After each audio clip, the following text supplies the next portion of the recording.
for president, you need to be a natural born citizen. You need to be 35 years old, all that stuff. Do you know the qualifications to be a Supreme Court justice? Do you know what they are? Are none. There zero qualifications? Yeah. There are zero qualifications. You don't need to be a judge. You don't need to be a lawyer. You don't need to have a law degree. You don't need to be a high school graduate. You don't even need to be a citizen of the United States. There's really? no age requirement. I would have assumed you needed to be a citizen. There's no requirements whatsoever. You could be a 9-year-old Spaniard and just be like, "Yep, we're as long as you're Justice Ivanka Trump."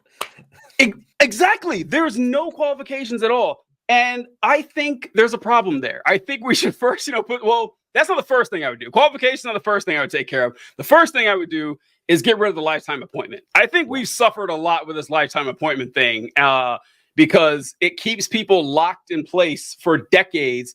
Like you have 80-year-olds, or 70-year-olds, craft or ruling on laws and policies with brains that were solidified in place 30 years ago. They haven't had to change with the time. So that's the first thing I would do. What do you think about that? That's controversial sometimes. Oh, I agree. It's the first thing to do with the Supreme Court. I agree that there shouldn't be re-elections.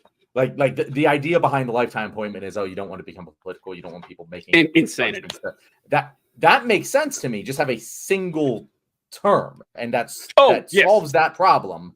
Yeah, and also doesn't create a situation where someone's in power for 40 years who really shouldn't be, and there's absolutely nothing you can do about it.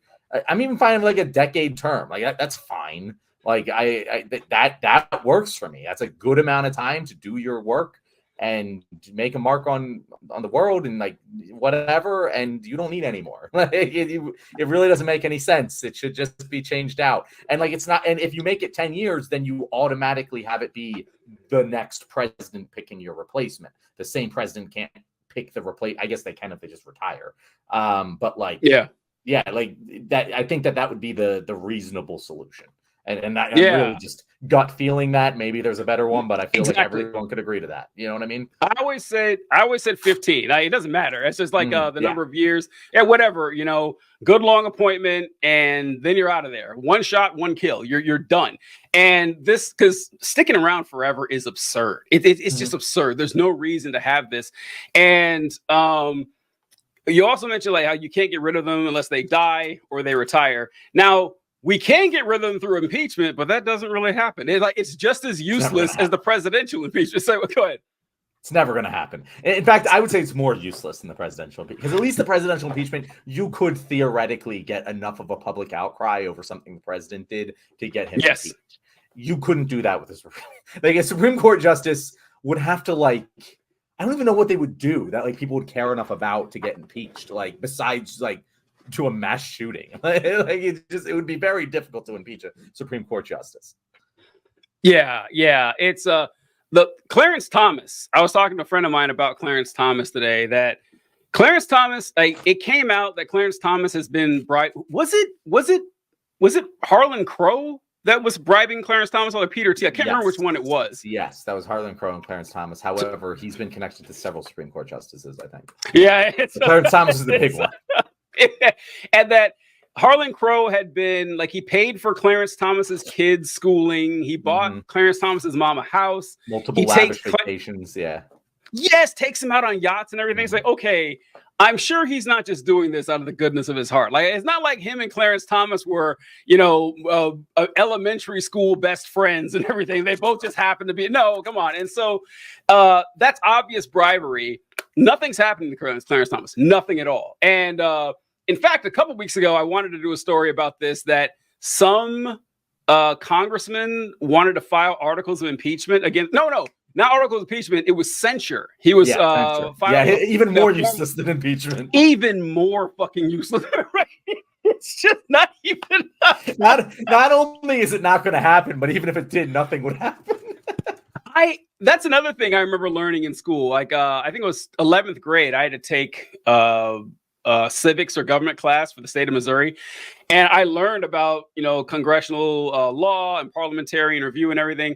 and I learned about expulsion and censure. And I was like, oh, okay, what's censure? They're like, oh, that's when, they tell you you've been a bad boy. I was like, that's it? Yeah, that's it. I said, okay, why is this even here? It seems like a vestige from a time where like honor was part of our culture, where it was like, oh, you're censured. Oh, you're obviously just gonna, recuse yourself if you're censured, because that would clearly be the honorable thing to do, and you can't beat it. Now honor doesn't fucking matter. I was watching something. I learned today that like in Japan, they often don't fire people. They like just put them into work purgatory and give them like a corner office or not a corner office, but like a backroom office without any windows, and don't give them any work until they quit. And I was like, fuck, I would love that job. Like, don't give me any work, keep paying me. And I've heard that like they'll hire Americans and they just won't fire them. The American will just stick around for years, right? Not doing any work and collecting a paycheck, and they're very confused. Listen, that seems like culturally, like I would like back in the 1700s when they fucking dueled. Yeah, like that makes sense. But nowadays, who gives a shit? Like I know they know they're bad boys. They know they're not good guys. Americans dream every night of a scenario just like this. You have given them like the best gift possible.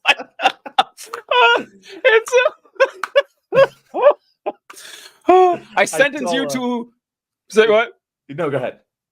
I sentence you to 5 years of cocaine and hookers. It's like, oh my god! Like, how am I ever going to live through this? God forbid. John Amarin said, "Hey TJ, hey John. He's a bit misinformed about the Supreme Court over there, but glad to watch you guys. Thank you, John. But yeah, we're also a bit confused about the Supreme Court. Everyone's confused about the Supreme Court. Another thing, I've definitely talked about this before, but another thing about Supreme Court is there's no constitutional limit to how many justices you can have. There's no floor, there's no ceiling. So I think at one time the Supreme Court had 6 members, and it's been 9 for a long time. Since like the mid 1800s, it's been 9. And FDR threatened to pack the Supreme Court when he couldn't get what he wanted until people started listening to him and doing what he said. And this is what we've argued a long time, that a lot of our progress is stymied by the Supreme Court, because the Supreme Court is a conservative institution. Like, whenever it does push conservative, like, a lifetime appointment is inherently conservative. Like, yeah. And for even with the breakthrough rulings they had, like, Brown versus Board of Education, what was the gay marriage one? I can't remember what it was called. Obergefell. Obergefell or whatever. And Roe v. Wade. Mm-hmm. All of that stuff came way after the public had accepted this. Like the Supreme Court was a Johnny-come-lately to this stuff. So it's an inherently conservative body. So I think that it should be expanded. Now, you can't do it because in order to get through Congress, which means it has to go through the filibuster, which is never gonna. And since they're not gonna get rid of the filibuster, it looks like we're stuck with this. But I say expand the Supreme Court if we get the opportunity. And the argument that you always hear from Republicans is that, well, if we expand the Supreme Court, then the Republican president, so what? I don't give a shit. I don't care. Like if we expand the court, it's more likely that we'll get, more progressive presidents, because we can actually get stuff done that helps people.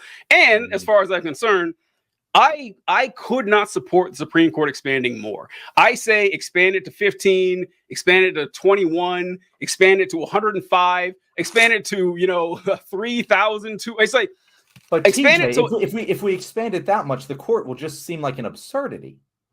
Oh, I know, right? Unlike now, I say expand it until everybody in the United States is a member of the Supreme Court. Then it's actually a democratic body that makes sense and represents the will of the people. That's